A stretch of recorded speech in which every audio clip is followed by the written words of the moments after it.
এই যে আমরা আলহামদুলিল্লাহ বললাম, আল্লাহ তাআলা কতটা খুশি হয়েছেন জানেন?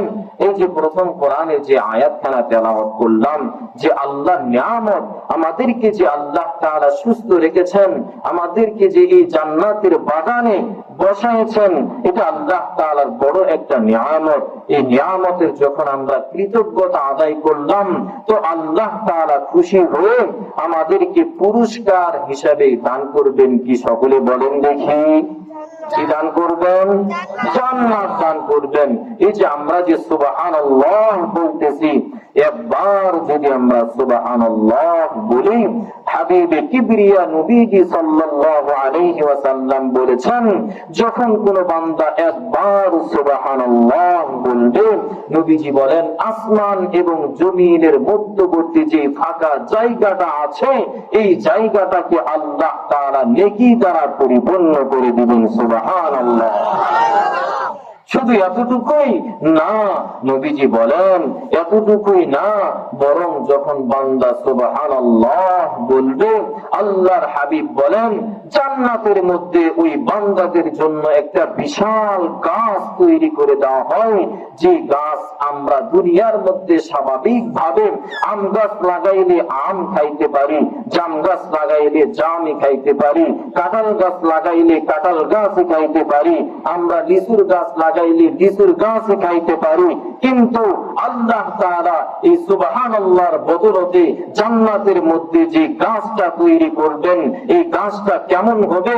হাবিবে কিবরিয়া বলেন এই গাছটা কত বড় হবে? এই গাছটা এতটাই বড় হবে যে দ্রুতগামী ঘোড়া যদি এক প্রান্ত থেকে অপর প্রান্ত পর্যন্ত যায়, তাহলে 500 বছর লেগে যাবে। আল্লাহু আকবার। নবীজি কি এখানেই ক্ষান্ত করে দিলেন? বিষয়টা এমন নয়। নবীজি সাল্লাল্লাহু আলাইহি ওয়াসাল্লাম বলেন, এত বড় একটা গাছ তোমাদের জন্য আল্লাহ তৈরি করলেন, এই গাছের মধ্যে আল্লাহ তাআলা বিভিন্ন রকমের আইটেমের ফল দান করবে।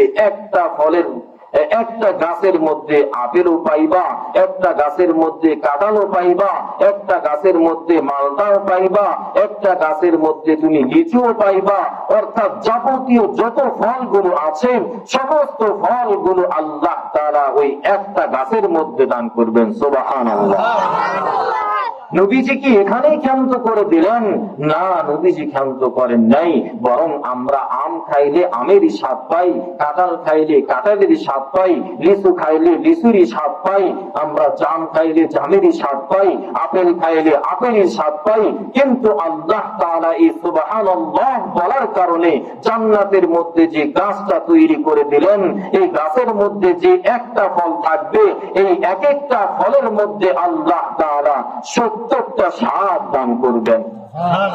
আরো জোরে বলেন না সুবহানাল্লাহ। নবীজি এখানে ক্ষান্ত করেন নাই। এই যে আমরা সুবহানাল্লাহ আল্লাহু আকবার বলতেছি, আমাদের আওয়াজটা যত দূর পর্যন্ত যাচ্ছে, আপনাদের কাছ থেকে আমি কষ্ট করে আওয়াজ বের করতেছি এই জন্য, দেখেন আমরা কল্যাণের জন্য, আমরা জান্নাত পাওয়ার জন্যই কিন্তু মূলত আমরা বসেছি। আমরা যখন সুবহানাল্লাহর আওয়াজটা জোরে দেব, আল্লাহু আকবারের আওয়াজটা জোরে দেব, যত দূর পর্যন্ত আমাদের আওয়াজটা যাবে, এর মাঝখানে যত পিপিলিকা ধরেন, যত পশু পাখি আছে, যত যা কিছু আছে, যত জানোয়ার আছে, সমস্ত জানোয়ারের কান পর্যন্ত যখন পৌঁছাই, যখন পিপিলিকার কান পর্যন্ত আমাদের সুবহানাল্লাহ আল্লাহু আকবারের ধ্বনিটা গিয়ে পৌঁছাই, তখন আমাদের এই আওয়াজটা পাওয়ার পরে তারাও আমাদের আওয়াজের সাথে আওয়াজ মিলাই। আমরা যখন সুবহানাল্লাহ বলি, তারাও সুবহানাল্লাহ বলে। আমরা যখন আল্লাহু আকবার বলি, তারাও আল্লাহু আকবার বলে। আমরা যখন আল্লাহু আকবারের ধ্বনি দেই, তারাও আমাদের সাথে সাথে আল্লাহু আকবারের ধ্বনি দেয়। এখন প্রশ্ন হচ্ছে, তারা তো পিপিলিকা, তারা তো জানোয়ার, তারা তো কিছুই বোঝে না, তারা তো আমাদের সাথে সাথে তারা বলতেছে, এখন তাদের তো জান্নাতও নাই, তাদের জন্য জাহান্নামও নাই। আমাদেরকে তো আল্লাহ তাআলা মানুষ হিসাবে সৃষ্টি করে আমাদের জন্য তো আল্লাহ তাআলা জান্নাত তৈরি করে রেখেছেন, আমাদের জন্য জাহান্নাম তৈরি করে রেখেছেন। আপনাদেরকে যে বিষয়টা বুঝাইতে চাচ্ছি সেটা হচ্ছে, আমরা যখন সুবহানাল্লাহ বলবো, এই বলাটার সাথে সাথে সাথে যখন পিপিলিকা পর্যন্ত পিপিলিকারা যখন এই সুবহানাল্লাহ আমাদের কথার আওয়াজের সাথে সাথে বলবে, তাদের জান্নাত জাহান্নাম কিছুই নেই, তাদের হিসাব নিকাশ কিছুই নেই, তারা যে বলল, নবীজি বলেন তাদের বলার যে সওয়াবটা আছে, এই সওয়াবটা আল্লাহ তাআলা আপনার এবং আমার আমল নামায় লিখে দিবেন। আল্লাহু আকবার। চলবে কি বলেন? চলবে? এখন আওয়াজ দিতে পারবেন তো ইনশাআল্লাহ? এতক্ষণ পর্যন্ত কিন্তু কোনো ভূমিকা নয়, এতক্ষণ শুধু ফাজাইল বললাম, সুবহানাল্লাহ, আলহামদুলিল্লাহ, কারণ আপনারা আওয়াজ দিচ্ছেন না। অনেক সময় কি হয়, বক্তারা কি বলে, আওয়াজ দেয়। বক্তারা তো কি 1-1.5 ঘন্টা যে বয়ান করে, এর মাঝখানে যখন শ্রোতারা আওয়াজ দেয়, তখন বক্তা এবং শ্রোতারা যখন বক্তা কথা বলে, শ্রোতারা যখন হ্যাঁ বলে বা সুবহানাল্লাহ আলহামদুলিল্লাহ যখন বলে, তখন বক্তাদের এমন বিষয়টাই মনে হয় যে শ্রোতারা বুঝতেছে। কারণ যদি কি চুপ করে থাকেন, তাহলে বক্তা মনে করে বুঝতেছে কি বুঝতেছে না, কিছুই বোঝে না। ঠিক আছে না বিষয়টা? এই জন্য আওয়াজ দিবেন। এখান থেকে আমরা একটা শিক্ষা নিব যে কোনো মাহফিলে আমরা বসি, প্রত্যেকটা মাহফিলে আমরা কি করব, এক একটা আমল নিব। কি নিব? এক একটা আমল নিব। আজকে যে আমরা এখানে বসছি, আপনাদেরকে আমি আজকেও একটা আমল দিব, অর্থাৎ আমি কোরআন পাকের একবারে সর্বপ্রথম যে একটা আয়াত আছে, যে আয়াত দ্বারা আল্লাহ তাআলা কোরআন কি করেছেন, শুরু করেছেন, আমাদের সবার মুখস্থ আছে। কি আছে? আমাদের সবার মুখস্থ আছে। সবাই আমার সঙ্গে বলেন, বিসমিল্লাহির রাহমানির রাহিম।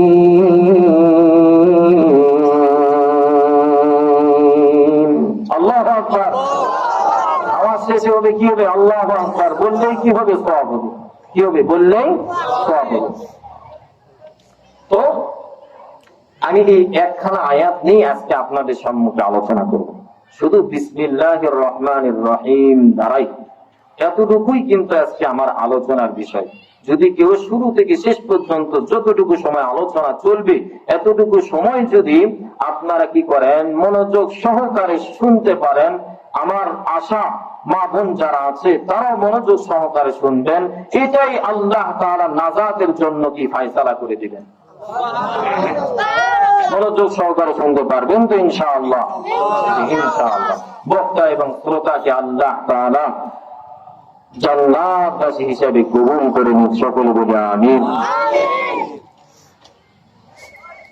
মুহতারাম হাজিরিন, কোরআন পাকের যে আয়াতটা তেলাওয়াত করেছি, আমরা যেটাকে সবাই বিসমিল্লাহ বলে থাকি, কি বলে থাকি? কথা বলেন। সবাই আমরা বিসমিল্লাহির রহমানির রহিম বলে থাকি, ঠিক আছে না?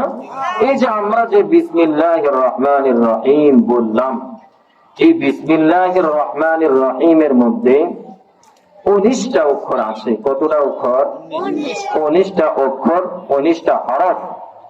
এই 19টা হরফ আপনাদেরকে হালকা একটু ব্যাখ্যা শোনাই। সেটা হচ্ছে, রাত এবং দিনে মোট কয় ঘন্টা? কথা বলেন, সবাই বলবেন। মনে করবেন আপনার ছেলে কথা বলতেছে। কে কথা বলতেছে? ছেলে। আপনার আমার বাবার বয়সে। কিসের বয়সে? আপনার আমার বাবার বয়সে। আপনার সন্তান হিসাবে কি মনোযোগ সহকারে শুনবেন। দিন এবং রাতের মধ্যে সর্বমোট 24 ঘন্টা। কয় ঘন্টা? 24 ঘন্টা। 24 ঘন্টার মধ্যে কয় ওয়াক্ত নামাজ আছে? 5 ওয়াক্ত নামাজ। তাহলে 5 ওয়াক্ত নামাজের মধ্যে 5 ঘন্টা বাদ দেই, কয় ঘন্টা থাকে? 19 ঘন্টা। কয় ঘন্টা? 19 ঘন্টা। ব্যাখ্যা করতেছে, হ্যাঁ, সংক্ষিপ্ত ব্যাখ্যা। সেটা হচ্ছে, তাহলে 24 ঘন্টার মধ্য থেকে 5 ঘন্টা আমরা 5 ওয়াক্ত নামাজের ক্ষেত্রে ছেড়ে দিলাম, আর বাকি যে 19 ঘন্টা আছে, এটা আমরা কি করি? আমাদের যাবতীয় সংসারের যে কাজগুলো থাকে সেই কাজগুলো করি। কেউ আমরা চকে যাই, চকে কাজ করি। কেউ আমরা ব্যবসা করি, ব্যবসার কাজে চলে যাই। যারা আমরা চাকরি করি, চাকরির কাজে চলে যাই। অর্থাৎ এই 19টা ঘন্টা আমরা এক একজন এক একটা কাজ করে থাকি, আমরা ইবাদতের সময় পাই না, পাই নাকি? এই 5 ঘন্টা বাদে যে বাকি টাইম গুলো আছে, এই বাকি টাইম গুলো আমরা ইবাদতের সুযোগ পাই না। দেখেন আল্লাহ কেমন দয়া করতেছে আমাদের প্রতি, যে 24টা ঘন্টার মধ্যে 5 ঘন্টা আল্লাহ নামাজের জন্য নিলেন, বাকি যে 19 ঘন্টা আছে আমাদের উপরে ছেড়ে দিলেন, যে তোমরা এই 19 ঘন্টা তোমরা যাবতীয় তোমাদের যে কাজগুলো আছে তোমরা সেই কাজগুলো করবা। নবীজি বলেন যে এই বাকি যে 19 ঘন্টা আছে, যখন আমরা কি করি 19 ঘন্টা, প্রত্যেক ঘন্টায় নবীজি বলেন প্রত্যেক ঘন্টায় সকাল এবং সন্ধ্যায় কেউ যদি 19 বার বিসমিল্লাহির রহমানির রহিম তেলাওয়াত করতে পারে, কতবার? 19 বার। কতবার? 19 বার। 19 বার কেউ যদি তেলাওয়াত করতে পারে সকাল এবং সন্ধ্যা, কোন সময়? সকাল এবং সন্ধ্যায় 19 বার করে কেউ যদি কি করে বিসমিল্লাহির রহমানির রহিম তেলাওয়াত করে, তাহলে এর ফায়দা কি? এই যে বাকি যে 19 ঘন্টা আছে, এই 19 ঘন্টার আল্লাহ তাআলার ইবাদত দাঁড়ে দাঁড়ে করার সওয়াব আল্লাহ তাআলা দান করেন। সুবহানাল্লাহ বলেন না? 5 ঘন্টা তো আমরা নামাজের জন্য আল্লাহ নিয়ে নিয়েছেন, বাকি যে 19 ঘন্টা আছে এই 19 ঘন্টা তো আমরা আমাদের সংসারের কাজ করলাম। আমরা সকাল এবং সন্ধ্যায় যদি আমরা 19 বার করে কি করতে পারি বিসমিল্লাহির রহমানির রহিম তেলাওয়াত করি, তাহলে 24 ঘন্টায় আল্লাহ তাআলার ইবাদতের মধ্যে শামিল হলাম। আল্লাহ তাআলার দরবারে দাঁড়িয়ে দাঁড়িয়ে নামাজের সওয়াব আল্লাহ তাআলা আমাদের আমল নামায় লিখে দিলেন। সুবহানাল্লাহ। এই জন্য নবীজি সাল্লাল্লাহু আলাইহি ওয়াসাল্লাম হাদিসের মধ্যে বলেছেন, যখন কোন বান্দা বিসমিল্লাহির রহমানির রহিম তেলাওয়াত করে একবার, কতবার? যখন কোন উম্মত একবার বিসমিল্লাহির রহমানির রহিম তেলাওয়াত করে, হাবিবে কিবরিয়া নবীজি সাল্লাল্লাহু আলাইহি ওয়াসাল্লাম বলেন, ওই বান্দার বিন্দু মাত্র গুনাহ থাকে না, বরং আল্লাহ তাআলা ওই বান্দার জিন্দেগীর গুনাহ খাতাগুলো মাফ করে দেন। আল্লাহু আকবার বলেন। মুহাদ্দিসিনে কেরামগণ এই হাদিসের ব্যাখ্যার মধ্যে লিখেছেন যে নবীজি যে কথাটা বলেছেন বিন্দু মাত্র ওই বান্দার গুনাহ থাকবে না, অর্থাৎ সমস্ত গুনাহ খাতাগুলোকে মাফ করে দেওয়া হবে। মুহাদ্দিসিনে কেরামগণ বলেন, এটা দ্বারা বান্দা যত সগীরা গুনাহগুলো করেছে সমস্ত সগীরা গুনাহগুলোকে আল্লাহ তাআলা মাফ করে দেয়, কবিরা গুনাহ বাদে। কি গুনাহ বাদে? কবিরা গুনাহ বাদে। কারণ কবিরা গুনাহ তাওবা ছাড়া মাফ হয় না। তাহলে কত সহজ, একবার বিসমিল্লাহ বললেই আমাদের যত সগীরা গুনাহগুলো আছে সমস্ত সগীরা গুনাহগুলোকে আল্লাহ তাআলা দূরীভূত করে দেয়, মাফ করে দেয়। শুধু তাই নয়, আমিরুল মুমিনিন হযরত আবু বকর সিদ্দিক রাদিয়াল্লাহু তাআলা আনহু বর্ণনা করেন, নবীজি সাল্লাল্লাহু আলাইহি ওয়াসাল্লাম বলেছেন, যখন কোন বান্দা একবার বিসমিল্লাহির রহমানির রহিম তেলাওয়াত করবে, আল্লাহ তাআলা ওই বান্দার 10,000 গুনাহ খাতা মাফ করে দিবে। নবীজি এখানে ক্ষান্ত হলেন না, বরং বান্দা যখন একবার বিসমিল্লাহির রহমানির রহিম তেলাওয়াত করার কারণে 10,000 গুনাহ মাফ করে দিবেন। শুধু তাই নয়, নবীজি বলেন ওই বান্দার আমলনামায় 10,000 সওয়াব দান করবে। নবীজি এখানে ক্ষান্ত করলেন না যে 10,000 গুনাহ মাফ করলেন আর 10,000 সওয়াব দান করলেন, এখানে ক্ষান্ত হন নাই। নবীজি বলেন 10,000 মর্যাদা আল্লাহ তাআলা ওই বান্দার জন্য বাড়ায় দেয়। আরেকটা হাদিসের মধ্যে নবীজি সাল্লাল্লাহু আলাইহি ওয়াসাল্লাম বলেছেন, বান্দা যখন বিসমিল্লাহির রহমানির রহিম তেলাওয়াত করে, শয়তানের মনটা এমন ভাবে গলিয়ে যায় যেমনি ভাবে কাঁচ আগুনের মধ্যে দিলে গলিয়ে যায়। হযরত আনাস রাদিয়াল্লাহু তাআলা আনহু থেকে বর্ণিত, তিনি বলেন নবীজি সাল্লাল্লাহু আলাইহি ওয়াসাল্লাম বলেছেন, মানুষ যখন গোসল করে, মানুষ যখন প্রস্রাব করে, মানুষ যখন পায়খানা করে, বাথরুমে যায়, স্বামী স্ত্রী যখন একত্রিত হওয়ার জন্য বিবস্ত্র হয়, বাথরুমে গিয়ে যখন পায়খানা করার জন্য বিবস্ত্র হয়, শরীরের মধ্যে যখন কোনো কাপড় থাকে না, এমন তো অবস্থায় শয়তান তখন ওই সমস্ত বান্দাদের কাছে এসে কাজের মধ্যে সমস্যা ঘটায়, তাদেরকে নিয়ে খেলা করে। হাবিব কিবরিয়া নবীজি সাল্লাল্লাহু আলাইহি ওয়াসাল্লাম বলেছেন, বান্দা যখন প্রস্রাব করতে যায়, পায়খানার মধ্যে যায়, স্বামী স্ত্রী যখন মিলামেশা করার জন্য বিবস্ত্র হয়, বান্দা যখন বিসমিল্লাহির রহমানির রহিম তেলাওয়াত করার পরে সেই কাজগুলো করে, হাবিব কিবরিয়া বলেন, তখন বান্দা এবং শয়তানের মাঝে একটা আল্লাহ তাআলা কুদরতি পর্দা তৈরি করে দেয়। এই পর্দার মাধ্যমে কি হয়, শয়তান আমাদেরকে দেখতে পায় না, আর আমাদের সমস্যাগুলোকে করতে পারে না। অনেক সময় দেখা যায় মা বোনদের অনেক সময় অসুস্থতা হয়, অনেক সময় পুরুষ মানুষের অসুস্থতা হয়, যদিও কি মুরব্বী মনে হচ্ছে, হয়তো লজ্জা লাগতে পারে, কিন্তু কোরআন হাদিসের কথাগুলোই আপনাদের সামনে উপস্থিত করতেছি।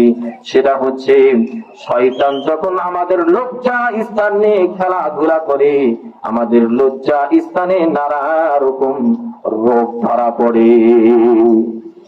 এই জন্য হাবিবে কিবরিয়া নবীজি সাল্লাল্লাহু আলাইহি ওয়াসাল্লাম বলেন যে, তোমরা যখন এই সমস্ত কাজ করবা, পেশাব করতে যাইবা, পায়খানার মধ্যে যাইবা, যখন তোমরা খানা খাইবা, যখন তোমরা পোশাক পরিধান করবা, যখন তোমরা বাড়ি থেকে বের হবা, যখন তোমরা বাজারের দিকে রওনা করবা, যখন তোমরা সাইকেলের মধ্যে উঠবা, যখন তোমরা গাড়ির মধ্যে উঠবা, যখন তোমরা যেখানে যাওয়ার ইচ্ছা পোষণ করবা, তখন সর্বপ্রথম তোমরা বিসমিল্লাহির রহমানির রহিম তেলাওয়াত করো।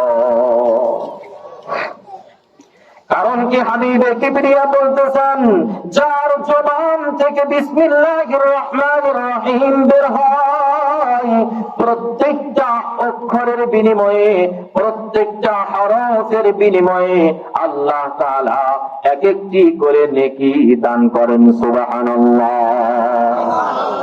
শুধু তাই নয়, বরং নবীজি বলতেছেন, এই এক একটা নেকিকে আল্লাহ তাআলা বাড়াইতে বাড়াইতে 70 গুণ পর্যন্ত সওয়াব দান করেন। এই জন্য আমরা যে কাজ করি না কেন, প্রত্যেকটা কাজের শুরুতে আমাদেরকে কি পড়তে হবে? কথা বলেন, কি বলতে হবে? জোরে বলেন। প্রত্যেকটা কাজের শুরুতে নবীজি বলেন, যখন কোন বান্দা, যখন কোন আমার উম্মত বিসমিল্লাহ দ্বারা কাজটা শুরু করে, তখন ওই কাজটা পরিপূর্ণ হয়। আর যখন বিসমিল্লাহ দ্বারা শুরু করে না, ওই কাজটা অসম্পূর্ণ থেকে যায়। এই জন্য আল্লাহ তাআলা কোরআন শুরু করেছেন কি দিয়ে? কথা বলেন। বলেন, কথা বলেন, কি দিয়ে শুরু করেছেন? আরো জোরে বলেন না, কি দিয়ে শুরু করেছেন? বিসমিল্লাহ দিয়ে শুরু করেছেন। বুখারী হাদিসের মধ্যে দিকে তাকান, বুখারী হাদিসের শুরুর পৃষ্ঠার মধ্যে বিসমিল্লাহ দ্বারাই শুরু করা হয়েছে। মুসলিম শরীফের দিকে তাকান, হাদিসের শুরুতে বিসমিল্লাহ দ্বারা শুরু করা হয়েছে। অর্থাৎ মুসলমানদের যত গ্রন্থ আছে, হাদিসের কিতাব হোক অথবা বাংলা কিতাব হোক, যেগুলো মুসলমানদের গ্রন্থ, সমস্ত গ্রন্থ যদি বাংলা হয় তাহলে বাংলা থেকে দেখবেন শুরুতে বিসমিল্লাহ লেখা থাকে, ঠিক না বেঠিক? কারণ কি? কারণ হচ্ছে যখন বিসমিল্লাহ দ্বারা কোন গ্রন্থ শুরু করা হয় সেটা সম্পূর্ণ হয়, আর সম্পূর্ণ করার মালিক কে? আরো সুন্দর করে বলেন না আল্লাহ, আরো জোরে বলেন না আল্লাহ, বলেন না সুবহানাল্লাহ, আলহামদুলিল্লাহ, লা ইলাহা ইল্লাল্লাহু আল্লাহু আকবার। যে কথাটা বলতেছিলাম যে আমাদের উঠতে বসতে সর্ব অবস্থায় বিসমিল্লাহর রহমানির রহিমের আমল শুরু করে দিতে হবে। এখন যদি এতগুলো হাদিস বললাম নাও যদি বুঝে থাকেন, তাহলে আমি একটা আপনাদের খেদমতে উপমা পেশ করতে চাই। হাবিবে কিবরিয়া নবীজি সাল্লাল্লাহু আলাইহি ওয়াসাল্লাম যখন মিরাজের রজনীতে জান্নাত জাহান্নাম ভ্রমণ করতেছিলেন, নবীজি সাল্লাল্লাহু আলাইহি ওয়াসাল্লাম যখন জান্নাত জাহান্নাম ভ্রমণ করতেছিলেন, কেমন তো অবস্থায় সফর সঙ্গী হযরতে জিবরাইল আলাইহিস সালাতু ওয়াস সালাম নবীজিকে জান্নাত জাহান্নাম যত জায়গাগুলো ছিল সমস্ত জায়গাগুলোকে হাবিবে কিবরিয়াকে ভ্রমণ করাইতেছিলেন, দেখাইতেছিলেন। নবীজি সাল্লাল্লাহু আলাইহি ওয়াসাল্লাম এমন একটা জায়গার মধ্যে গেলেন, যে জায়গার মধ্যে যাওয়ার পরে কয়েকটা নহর দেখতে পাইলেন। আল্লাহ তাআলা কোরআন পাকের মধ্যে বলেন, ফিহা আনহারুম মিন মাইন গায়রি আসিন ওয়া আনহারুম মিন লাবানিন লাম ইয়াতাগায়্যার তা'মুহু ওয়া আনহারুম মিন খামরিন লাযযাতিন লিশ-শারিবিন ওয়া আনহারুম মিন আসালিন মুসাফফা। হাবিবে কিবরিয়া নবীজি সাল্লাল্লাহু আলাইহি ওয়াসাল্লাম ভ্রমণ করতেছিলেন, এমন তো অবস্থায় হাবিবে কিবরিয়া দেখতে পাইলেন চারটা নহর দেখা যাচ্ছে, একটা পানির নহর, আরেকটা দুধের নহর, আরেকটা মধুর নহর, আরেকটা শরাবের নহর। চারটা নহর যখন হাবিবে কিবরিয়া দেখতে পাইলেন, হাবিবে কিবরিয়া হযরত জিবরাইল আলাইহিস সালাতু ওয়াস সালামকে ডাক দিয়ে বললেন, ভাই জিবরাইল, আমি তো দেখতে পারতেছি এই চারটা নহর, এই চারটা নহর কোথায় থেকে উৎসব হয়েছে, কোথায় থেকে বের হয়েছে, আমাকে একটু বলো। হযরত জিবরাইল আলাইহিস সালাতু ওয়াস সালাম হাবিবে কিবরিয়াকে ডাক দিয়ে বলতেছেন, ইয়া রাসূলুল্লাহ, ইয়া হাবিবাল্লাহ, আমি জানি না এটা কোথায় থেকে উৎসব হয়েছে, কোথায় থেকে নির্গত হয়েছে জানি না, কিন্তু এই চারটা নহর গিয়ে হাউজে কাউসারের মধ্যে প্রবেশ করেছে, মিলেছে, এই বিষয়টা আমি জানি। এমন তো অবস্থায় হাবিবে কিবরিয়া ছিলেন ওইখানে, পাশেও ছিলেন হযরত জিবরাইল। এমন তো অবস্থায় কোথায় থেকে একজন ফেরেশতা হাবিবে কিবরিয়ার সামনে উপস্থিত হলেন। উপস্থিত হওয়ার পরে কিতাবের মধ্যে আছে আছে, সঙ্গে সঙ্গে হাবিবে কিবরিয়াকে সেই জায়গা থেকে উঠায় এমন একটা বড় গাছের নিকটে নিয়ে গেলেন, গাছের নিচে গিয়ে বসাইলেন। হাবিবে কিবরিয়া বলেন, আমি লক্ষ্য করে দেখলাম আমাকে যখন যে গাছের নিচে বসানো হয়েছিল ওই গাছটা ছিল বিশাল একটা গাছ। ওই গাছের নিচের দিকে আমি যখন তাকাইলাম, গাছের শিকড়ের দিকে যখন আমি তাকাইলাম, লক্ষ্য করে দেখলাম ওই গাছের শিকড়ের ভিতর থেকে বিশাল বড় একটা গম্বুজ দেখা যাচ্ছে। ওই গম্বুজটা এতটা বড় হবে, হাবিবে কিবরিয়া বলেন কেমন বড় হবে, ওই গম্বুজের উপরে যদি এই পৃথিবীটাকে যদি সেখানে দেওয়া হয় তাহলে পাখির নাই ছোট্ট একটা আকার দেখা যাবে, এত ছোট্ট একটা জায়গা দেখা যাবে। সেইখানে হাবিবে কিবরিয়া ওই ফেরেশতাকে জিজ্ঞাসা করলেন, হে আমার ভাই, এই দেখা যাচ্ছে এটা কি? ফেরেশতা সঙ্গে সঙ্গে হাবিবে কিবরিয়াকে জানাই দিলেন, হাবিব, আপনি তো কিছুক্ষণ পূর্বে হযরতে জিবরাইলকে জিজ্ঞাসা করেছিলেন ওই যে চারটা নহর আপনি দেখেছিলেন এটার উৎসাহ কোথায় কোথায় থেকে বের হয়েছে আপনি জানতে চেয়েছিলেন, এই জন্যই আল্লাহ তাআলা আপনাকে দেখার জন্য এই গাছের নিচ পর্যন্ত নিয়ে এসেছেন। হাবিবে কিবরিয়া বলেন, এরপরে আমি লক্ষ্য করে দেখলাম ওই গম্বুজটা এত মজবুত আকারে তৈরি করা ছিল, এত সুন্দর করে তৈরি করা ছিল যে তার দরজাগুলো ছিল পাথরের দ্বারা তৈরি, দামি দামি পাথরের দ্বারা তৈরি। আর দরজার মধ্যে যে তালা ঘোরানো ছিল, হাবিবে কিবরিয়া বলেন সেটা ছিল স্বর্ণ দিয়ে তৈরি, স্বর্ণ দ্বারা তৈরি। আর ওই চাবিটা খোলার জন্য কি যেন একটা লেখা আছে, হাবিবে কিবরিয়া বলেন সেই লেখাটা ছিল বিসমিল্লাহির রাহমানির রহিম। হাবিবে কিবরিয়া বলেন আমি যখন বিসমিল্লাহির রহমানির রহিম তেলাওয়াত করলাম, তেলাওয়াত করার সঙ্গে সঙ্গে ওই গেটটাকে খুলে দেওয়া হলো। আমি লক্ষ্য করে দেখলাম সেই গম্বুজের মধ্যে প্রবেশ করলাম। প্রবেশ করার পরে আমি লক্ষ্য করে দেখলাম যে এক কর্নারের দিক দিয়ে গিয়েছে পানির নহর, আর এক কর্নার দিয়ে গিয়েছে মধুর নহর, আর এক কর্নার দিয়ে গিয়েছে দুধের নহর, আর এক কর্নার দিয়ে গিয়েছে মধুর নহর। এই চারটা নহর এক এক কর্নার দিয়ে বের হয়েছে। হাবিবে কিবরিয়া বলেন আমি যখন লক্ষ্য করে দেখলাম বিসমিল্লাহির রহমানির রহিম, বিসমি থেকে আল্লাহ তাআলা একটা নহর বের করে দিয়েছেন, আল্লাহ শব্দ থেকে একটা নহর বের করেছেন, আর রহমান, আর রহমান থেকে আল্লাহ তাআলা একটা নহর বের করেছেন, আর রহিম সেখান থেকে একটা নহর আল্লাহ তাআলা বের করেছেন।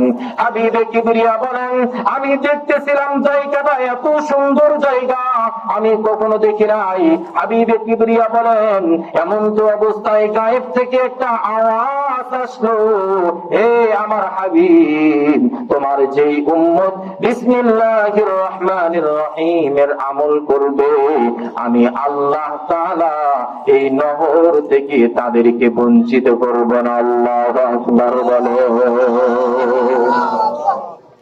এই জন্য হাবিবে কিবরিয়া আমাদেরকে জানাই দিতেছেন আমরা যখন চলাফেরা করব, আমরা যা কিছু করব, প্রত্যেকটা কাজের শুরুতে আমাদেরকে কি করতে হবে কথা বলেন? বিসমিল্লাহির রহমানির রহিম। আরো জোরে বলেন না? বিসমিল্লাহির রহমানির রহিম। আমরা যদি বাড়ি থেকে বের হই কি বলতে হবে? বিসমিল্লাহির রহমানির রহিম। আমরা যদি খানা খাওয়া শুরু করি কি বলতে হবে? বিসমিল্লাহ। যদিও নির্দিষ্ট দোয়া আছে, যদি আমরা দোয়া না পারি তাহলে আমাদেরকে কমপক্ষে বিসমিল্লাহ বলতে হবে। খানা খাওয়া আমি শুরু করলাম, অনেক সময় আমরা খানা খাই কি করি, অনেক সময় বিসমিল্লাহ বলি না, কিছু বলি না, সামনে পেট খানা খাওয়া শুরু করলাম, কিন্তু দেখা যায় এক দুই প্লেট খাই তারপরও পেট ভরে না। এমনটা হয় না? হয় না? এমনটা হয় যে আপনি খানা পাইছেন সামনে, তাড়াহুড়ার কারণে আপনি বিসমিল্লাহ বলেন নাই। ওই যে আপনি 2-3 প্লেট যে খাইতেছেন, 2-3 প্লেট খাইতেছেন, আপনার খানার মধ্যে শয়তান প্রবেশ করে আপনার খানাটাও শয়তানে খাইতেছে। এই জন্য হাবিবে কিবরিয়া বলেন, যখন খানা খাওয়া শুরু করেছেন, এখন মনে হচ্ছে যে শুরুতে আপনি দোয়া পড়লেন না, তবে মাঝখানে আপনি দোয়া পড়েন। নবীজি শিক্ষা দিয়েছেন বিসমিল্লাহি আউয়ালাহু ওয়া আখিরাহু। হাবিবে কিবরিয়া বলেন, যখন আমি দোয়া শুরুতে যদি ভুলে যাই, মাঝখানে গিয়ে যখন বিসমিল্লাহি আউয়ালাহু ওয়া আখিরাহু পড়ব, তখন হাবিবে কিবরিয়া বলেন, আমরা যে খানাগুলো খেয়েছি, শয়তান আমাদের খানাগুলো খেয়েছে। এই দোয়াটা পড়ার কারণে শয়তান সমস্ত খানাগুলো বমি করে দিয়ে দূরীভূত হয়ে চলে যায়। এই জন্য খানার শুরুতে কি পড়তে হবে কথা বলেন? বিসমিল্লাহির রহমানির রহিম পড়তে হবে। অনেক সময় আমরা খানা খাই, মাছ দিয়ে খানা খাই, মাছ দিয়ে খানা খাইতে খাইতে অনেক সময় গলার মধ্যে কাঁটা আটকে যায়, যায় না? যায় না? যাই তো, অনেক সময় কাঁটা আটকে যায়। কিন্তু আজ থেকে পাক্কা ইরাদা করেন, আজ থেকে পাক্কা নিয়ত করেন যে যে কোনো কাজে, অর্থাৎ খানা খাওয়ার শুরুতে আপনি বিসমিল্লাহ বলবেন। দেখবেন আপনি কাঁটা খাইবেন গিলে গিলে, কিন্তু তারপরেও দেখবেন কাঁটা অনেক সময় আটকিবে না। কারণ কিসের জন্য বলেন দেখি? কিসের জন্য? বিসমিল্লাহির রহমানির রহিম বলার কারণে। তো বিসমিল্লাহর আমলটা এত জরুরি। এই যে যেমন মনে করেন আমরা বাথরুমে ঢুকি, কি করি? কোথায় যাই? বাথরুমে যাই। বাথরুমে গেলে তো আমরা জিকির করতে পারি না, পারি? আল্লাহর কোনো নাম নিতে পারি না। পেশাবখানায় গেলে আল্লাহর কোনো নাম নিতে পারি না, নাকি পারি? মুরব্বীরা কি জিকির করেন? তাসবিহ নিয়ে যান? হ্যাঁ, তাসবিহ নিয়ে যান না, বা কোনো জিকিরই করা হয় না।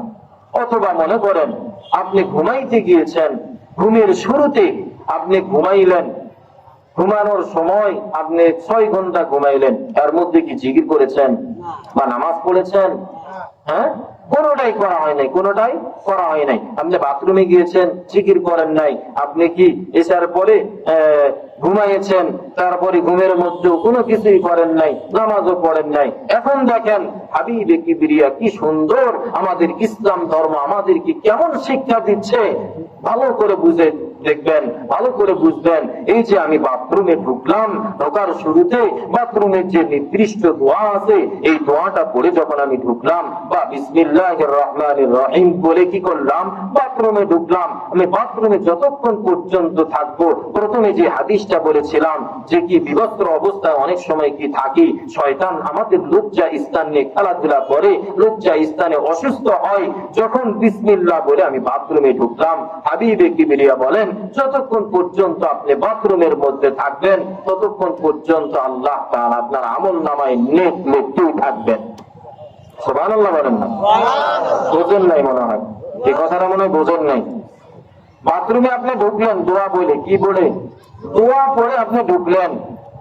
এখন ঢুকে যত 5 থেকে 7 মিনিট বা 10 মিনিট আপনি বাথরুমের মধ্যে থাকলেন, এই সময়টা তো আপনি জিকির করেন নাই, কোরআন তেলাওয়াত করেন নাই, আল্লাহকে স্মরণও করতে পারেন নাই। এই সময়টা আল্লাহ কোনো নেক দান করবেন না আপনাকে। কিন্তু আপনি শুরুতে যখন বিসমিল্লাহ বলে ঢুকলেন, বা কি আপনি নির্দিষ্ট দোয়া পড়ে যখন বাথরুমের মধ্যে প্রবেশ করলেন, ওইখানে 5-7 মিনিট যতক্ষণ পর্যন্ত আপনি বাথরুমে থাকলেন, ওই বাথরুমে থাকা অবস্থায় আল্লাহ তাআলা আপনার আমল নামায় নেক লিখতেই থাকবেন। এই যে মনে করেন রাতে যখন আমরা ঘুমাইতে যাই, ঘুমের মধ্যে আমরা যখন কি